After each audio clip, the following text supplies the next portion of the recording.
Tetapi yang lebih lama itu dia mungkin tak berapa tahun dan kurang memberi perhatian kepada kepentingan hal-hal ini dijaga.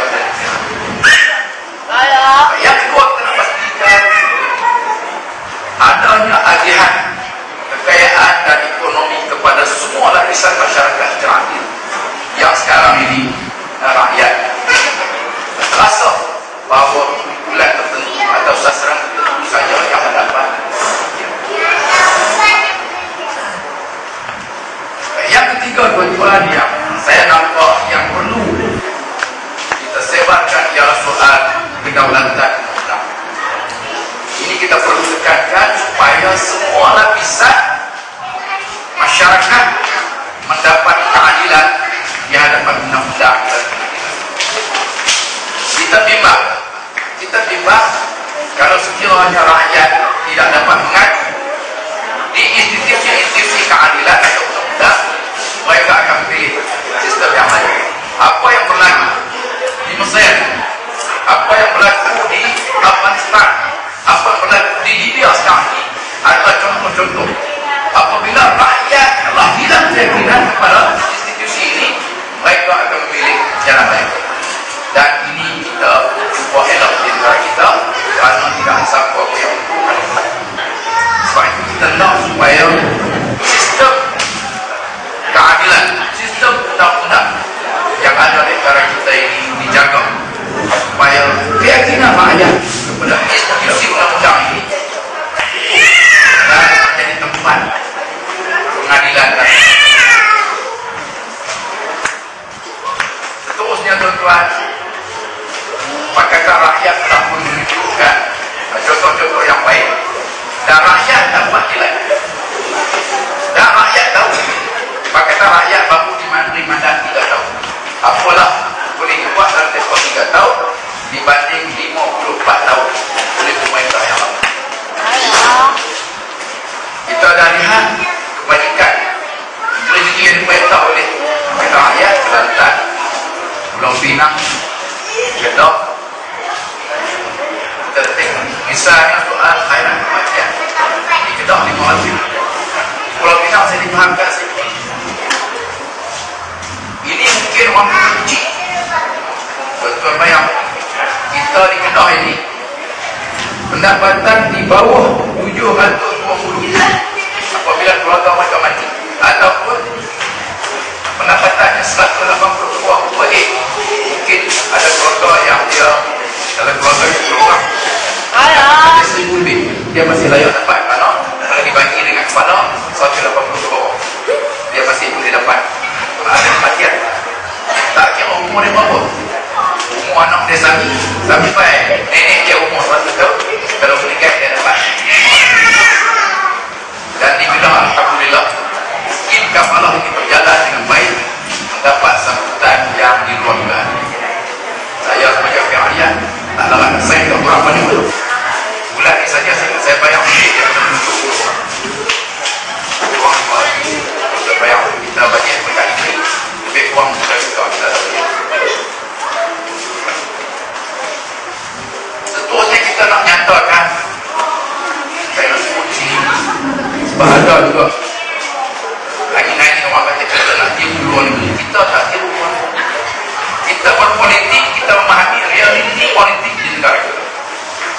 Kita kena terima hakikat bahawa negara kita negara maju, dan kita tak takut.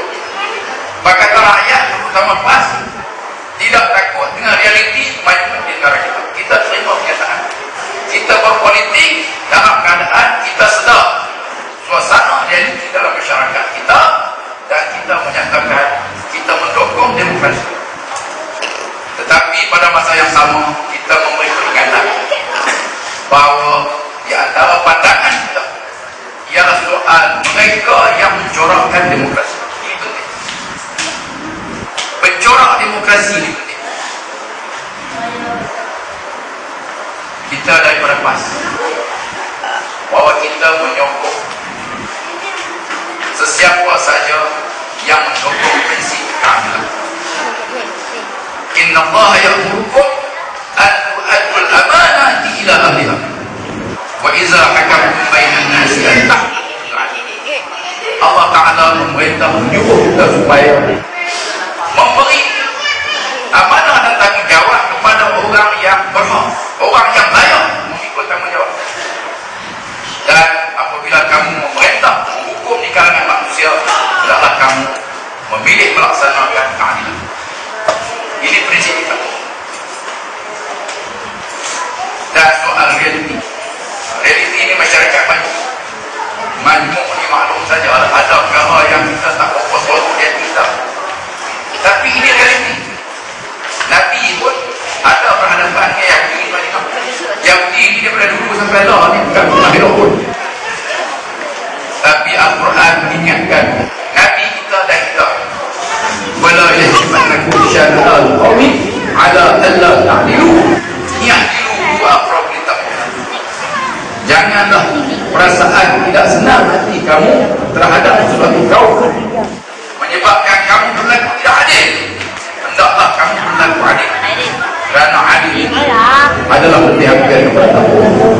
Kita nak adil. Adil ini semua manusia dah. Sebab kita mengatakan kita mendukung demokrasi dengan suatu prinsip, dengan suatu harapan kita dapat mengekalkan demokrasi ini, memberi jaminan dia dapat memberi keadilan.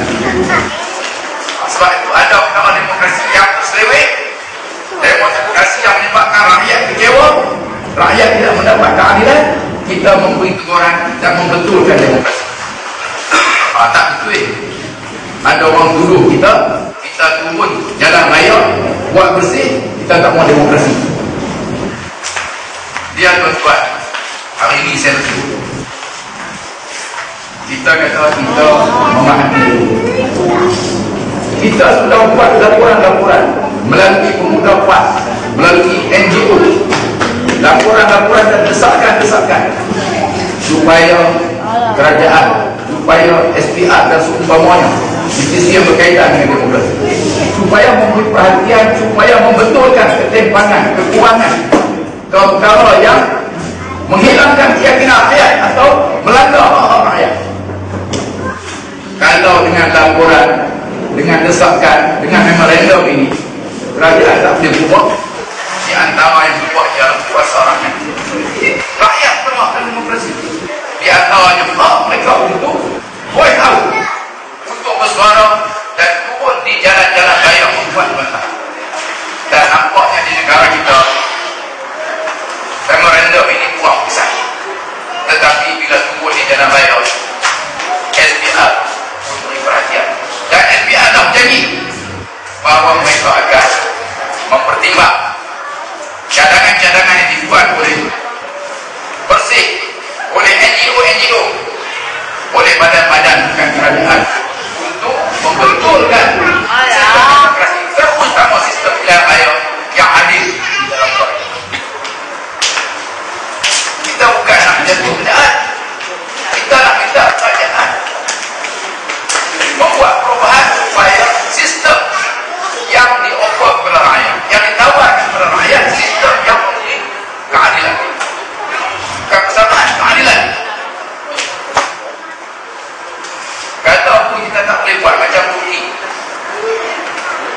Di Turki semua parti-parti yang bertanding bukan sahaja diberi akses kepada media, radio, televisyen, media elektronik seumpamanya, bukan sahaja pemakan boleh cakap dalam TV dan radio, mereka juga diberi peruntukan kewangan.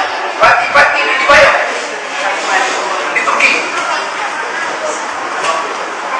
Kerana apa? Kerana semua parti-parti politik ini adalah parti-parti rakyat. Rakyat datang, mereka bayar suket, mereka ada hak. Di negara kita tidak. Parti pemerintah kan dia banyak, parti pembangkang tak ada. Sebab kita minta supaya sistem kita diperbaiki, di-upgrade. Kita nak bukan nak menjatuh kerajaan, kita nak suruh dia buat sistem apa baik. Kalau kerajaan tampil dengan perubahan-perubahan ini, kita percaya rakyat